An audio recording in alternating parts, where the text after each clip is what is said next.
1. Maram wasn't sure she could think of any creature she disliked quite as much as a camel. They smelled like a carpet some drunkard had mistaken for a toilet, were about as comfortable to ride on as a bag of rocks, and they made noises reminiscent of a rutting man in the throes of the most violent lust imaginable. Actually, they were exactly like a lust-crazed man. The same hard muscle, the same sounds, and after a particularly energetic night, they didn't smell much better than a camel. But the camel's look of disgust and habit of spitting in front of her made it less attractive than a well-muscled naked man, who would give her some pleasure, while the camel only made her backside ache. And the matted carpet of fur upon its back seemed to drink the desert sands and rub it into her clothing when she wasn't watching.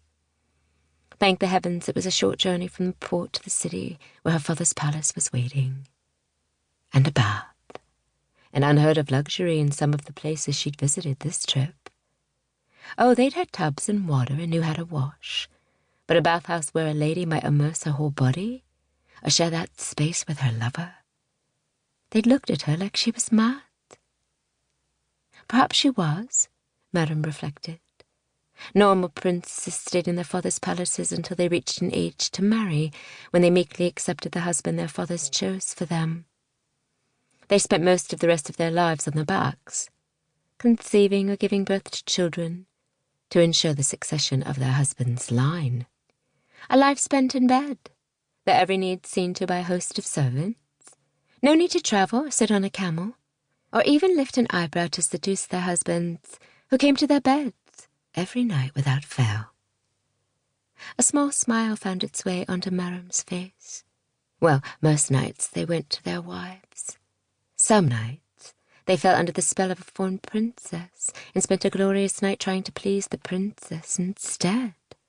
Skills they could then use on their wives, or at least Maram hoped they would. Just because those married princesses lived an easy life didn't mean they shouldn't enjoy their husbands' attentions. Childbirth wasn't an easy matter, or so she'd heard, never having experienced it for herself. So if she borrowed their husbands for a night, willingly, always willingly, for men were weak, and weaker still when subject to the strength of her seductive magic.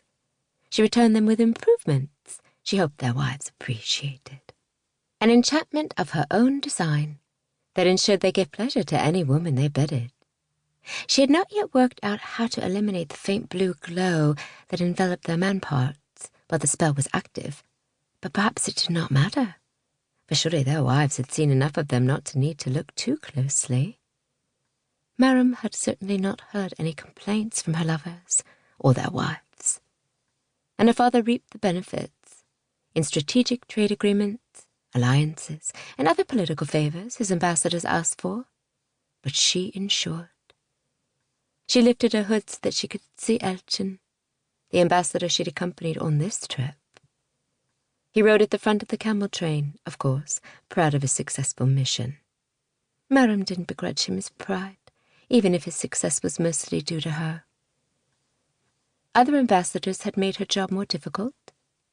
Hassan, the first ambassador she'd accompanied, had tried to force himself on her more than once, refusing to allow her to do what her father had sent her to do. Enchant had been a delight in comparison, and she would tell her father so. Desert dust smudged the horizon now, and she knew she was close to home and the end of this interminable camel ride. Sure enough, the city gates soon rose out of the golden-brown sand, sentinels standing straight and tall to welcome her home. Maram passed between them without glancing to either side, though she inclined her head to the bowing guards and peasants who lined the road to her father's palace. Even veiled and hooded as she was, covered in travel dust, her clothing marked her as the Sultan's daughter, the Sultan who would demand her report before she could take that much-needed bath. She sighed as she glimpsed her favourite bathhouse, but she could not stop. Later, she promised herself. Along with all of Enchant's good news, she brought urgent tidings her father needed to know more than she needed to bathe, even if she did smell of camel.